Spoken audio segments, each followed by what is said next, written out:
Hello and welcome back to This or That with Kobe and Raz for the first time ever. Oh my god. We are still presented by Verizon. We are also green, so you know what that means. It's the MSI edition, baby. Ice time. Let's get right down to the slides. We have 7 slides for you today. Number 1 is... It's about time. Who takes game number 1? All right, right off the bat. Are you going for Cloud9 or is it going to be a tournament favorite? What a softball question. Look, it's the defending world champions. I already have Damwon. Like, my gut, my brain, every part of my body is telling me that they're going to win MSI. Like, I just feel like even with Khan in the top lane, it's like, it feels like losing Nuggery. Of course, you're going to have, less weapons. But they already have a humongous weapon in Canyon, best jungler that I feel. Bot lane's insane, mid lane's insane. They're too strong. I'm sorry, defending MSI champion. It's not looking good. Come on, man. We got to hype up number 1 game here. Cloud9 coming out of the gates firing. Blabber's going to take down Canyon, upset Damwon, and then Damwon don't lose another game the entire tournament long. Yeah. They go on to win it, but we hold that 1 game as our trophy. Honestly, I'm going to say right out of the gates, I'm going to give it a Cloud9, baby. Whoa! I actually have been hearing some very bad things about how the scrims have been going. I know there was just a recent interview with C9 that went up on Reddit where they're talking about, oh yeah, first day went pretty well. Apparently they got some losses since then. But you know what? That causes them to improve, evolving meta, Raz. Game number 1, they're going to do it. Let's go. Slide number 2. Losses are lessons. True. Exactly. Better chance at an upset here. PSG Talon over Mad Lions or Unicorns of Love over RNG. My answer is for sure slide number 1. I actually think that so many people are underestimating PSG Talon. And even though, again, they have to come with a sub, definitely sucks for them. But they have Maple now. I really think that this team is getting slept on. And Mad Lions, I feel like is an easier seed 1 team to upset than RNG is.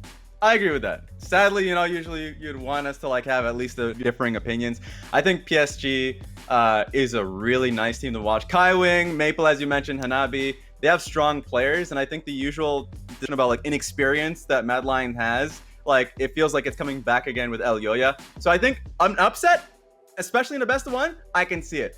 I have too much damn faith in RNG. This to be an expectation for me that they lose this game. I agree with you 100%. Yeah, I feel bad for that group actually, because that group is only 3 teams now, so they're gonna get multiple round robins with RNG. All right, next slide. Number 3, what do we got here? It is more likely to get picked at MSI, Kindred or Kog'Maw. I am fully on the Kindred train with the recent buffs, but we also have Kindred specialist players that are like Blabber, so I think that one's gonna slot right in. I have heard some inklings about Lulu's getting some more play, and Kog'Maw on this patch does get some nice buffs for lane phase. The mana adjustments are quite nice, so it might also show his face. I've always thought that Kindred had a place in the meta. That is just usually the strong tank junglers needing to get chipped at just a little bit. That pushes them in there. And also, the usual contributors of Lulu, Karma. We've already seen flexing Karma, in home and NA. So I agree with the Kindred portion of it. Kog'Maw just has an issue with, competition within the lane. I would much rather have a Varus, a Jinx, and all these things than a Kog'Maw. Yeah. So Kindred makes the most sense to me. Yeah, there's no Kai'Sa running around in the jungle. And Hecarim got all 4 legs chopped off, and Chemtank nerfed, and Deadman's is also nerfed. So looks like there's some room opening up there. Slide number 4, what do we got?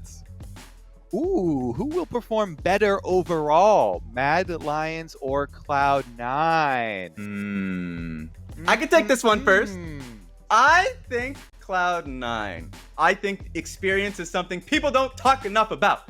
Because not only do you have perks, easily someone that Cloud9 picked him up, the experience that he has, championship pedigree that he has, exactly. I also think that looking towards the bot lane, Sven and Vulcan have just been such a powerhouse, and I always have faith that Sven, once again, experienced bot lane. I think this team is really good. People internationally are sleeping them just because they have that North American cover. Open it up. I think Cloud9 will look good. Open it up. What's on the inside? Ooh, Cloud9's going to get a victory. Woo. Honestly, I like that you call it the bottom lanes because that was one of the things for Mad Lions where, last last year heading into Worlds, I was actually pretty hyped for Karzi and Kaiser. But you know, they got kicked out of Worlds really quickly, and then even this year where Mad Lions performed, you know, better overall, bringing in El Yoya, you know, taking Armut off of the team that kicked them out of Worlds last year. You know, great move there. The bottom lane was still so inconsistent, you know, for them. So I was a little bit worried for that. I do think that they are probably, you know, a lot of fans are setting pretty low expectations because of last year's Worlds and because of what you're talking about, the experience levels, you know, having, you know, more new guys there for the team. So I think they're being pretty even about it, and I would also say Cloud9. Got to go with the Cloud9 slide. Yeah. I already predicted them to win a game versus Damwon, so I have to continue with that streak. People will remember the name of Kaiser, though. I think he's a world-class support, and I think this is the tournament that he nails that down. Especially for the team fights. All right, next slide. What do we got here? More satisfying way to win: stealing Elder Dragon or backdooring the Nexus. It has to be backdooring, right? Like backdooring, there is so much on the screen that's happening at the same time, and you always have to pay attention to the minimap.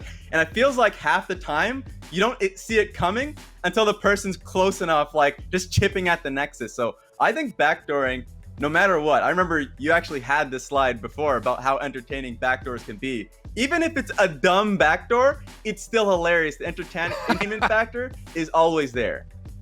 One thing too, and I might be like an old grouchy man at this point, but like backdooring always, it came from Dota as the term and referred to when you take down your enemy Nexus or turrets without the minions there. And sometimes we have people calling doors like you just rush it, you teleporting to minions or whatever, and you have the thing there, and they're like, oh yeah, it's a backdoor.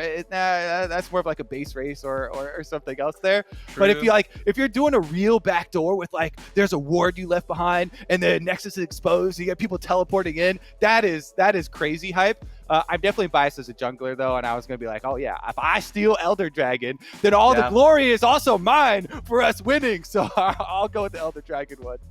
Makes sense. I respect that. Next slide. What do we got?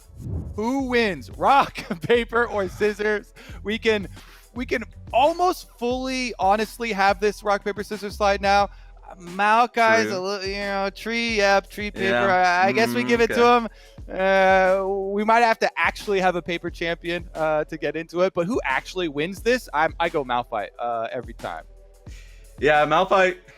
I feel like there's so much that's undiscovered with Gwen.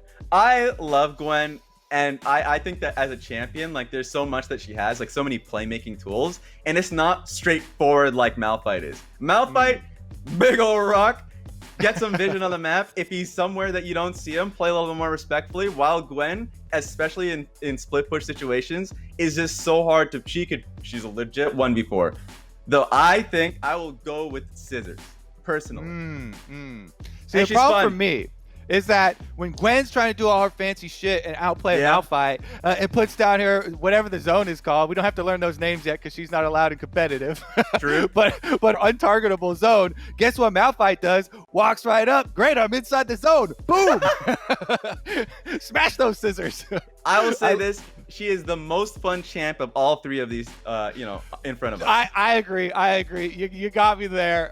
Yeah. All right. I think that's the last slide. Let's check for one more just in case. Got to do our due diligence, and we're good. Successful this or that, Raz. Oh, but other side, boom. You get an A+ here for showing up on the MSI episode. We are going to keep the episodes going throughout MSI with a special guest each time because Dash is in Iceland. And the field reporter. Who's going to be the next one?